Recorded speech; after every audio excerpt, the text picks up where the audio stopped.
ಅದಕ್ಕೆ ಏನೇನು ಬೇಕು: ಈರುಳ್ಳಿ 2, ಸಿಪ್ಪೆ ತೆಗೆದ ಬೆಳ್ಳುಳ್ಳಿ 4ರಿಂದ 5 ಟೊಮೊಟೊ. ಒಂದು ಪ್ಯಾನ್ಗೆ ಎಣ್ಣೆ ಸ್ವಲ್ಪ,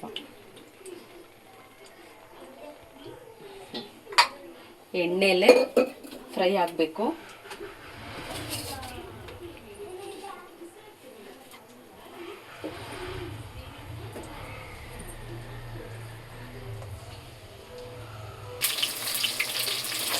ಬೆಳ್ಳುಳ್ಳಿ ಸ್ವಲ್ಪ ಫ್ರೈ ಆದರೆ ಸಾಕು, ಜಾಸ್ತಿ ಫ್ರೈ ಆಗೋದು ಬೇಡ.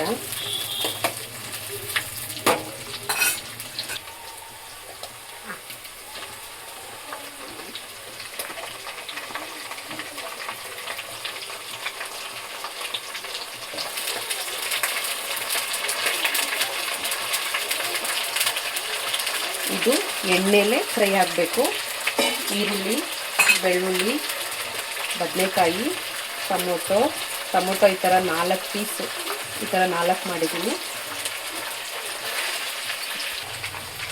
ಒಂದು 7ರಿಂದ 8 ಮೆಣಸಿನ್ಕಾಯಿ, ಹಸಿಮೆಣಸಿನ್ಕಾಯಿ, ಎಷ್ಟು ಬೇಕೋ ಖಾರಕ್ಕೆ ಅಷ್ಟು.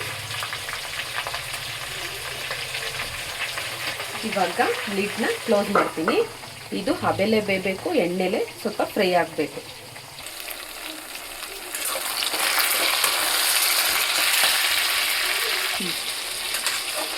ಇಷ್ಟು ಫ್ರೈ ಆದರೆ ಸಾಕು.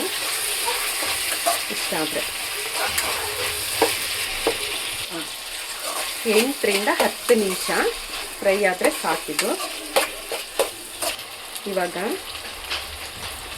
1/4 ಸ್ಪೂನ್ ಅರಿಶಿನ ಪುಡಿ, 1 ಸ್ಪೂನ್ ಅಚ್ಚಕಾರದ ಪುಡಿ. ನಮಗೆ ಖಾರ ಎಷ್ಟು ಬೇಕಷ್ಟು, ಯಾಕಂದರೆ ಹಸಿಮೆಣಸಿನ್ಕಾಯಿನೂ ಹಾಕಿದ್ದೀನಿ, ಅದರಿಂದ 1/4 ಸಾಕು. 1 ಸ್ಪೂನ್, ದೊಡ್ಡ ಸ್ಪೂನ್ ಆದರೆ 1 ಸ್ಪೂನು, ಇದರಲ್ಲಿ ಚಿಕ್ಕ ಸ್ಪೂನ್ ಆಗಿರೋದ್ರಿಂದ 1 ಸ್ಪೂನ್ ಇದು. ಮತ್ತು ಧನಿಯಾ ಪೌಡ್ರು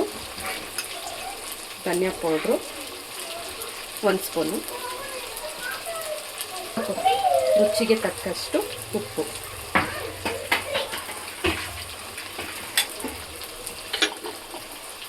ಮತ್ತು ಎಲ್ಲನೂ ಚೆನ್ನಾಗಿ ಎಲ್ಲನೂ ಸ್ಮ್ಯಾಶ್ ಮಾಡಬೇಕು. ಈ ಥರ ಚೆನ್ನಾಗಿ ಸ್ಮ್ಯಾಶ್ ಆಗಬೇಕು. ಈ ಲೆವೆಲ್ಗೆ ಸ್ಮ್ಯಾಶ್ ಮಾಡಬೇಕು.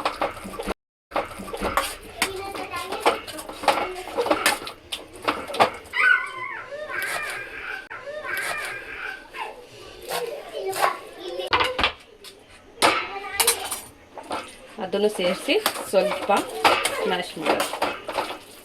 ಒಂದು ಚಪಾತಿ ಜೊತೆಗೆ ಮತ್ತು ರೊಟ್ಟಿ ಜೊತೆಗೆ ಸೂಪರಾಗಿರುತ್ತೆ.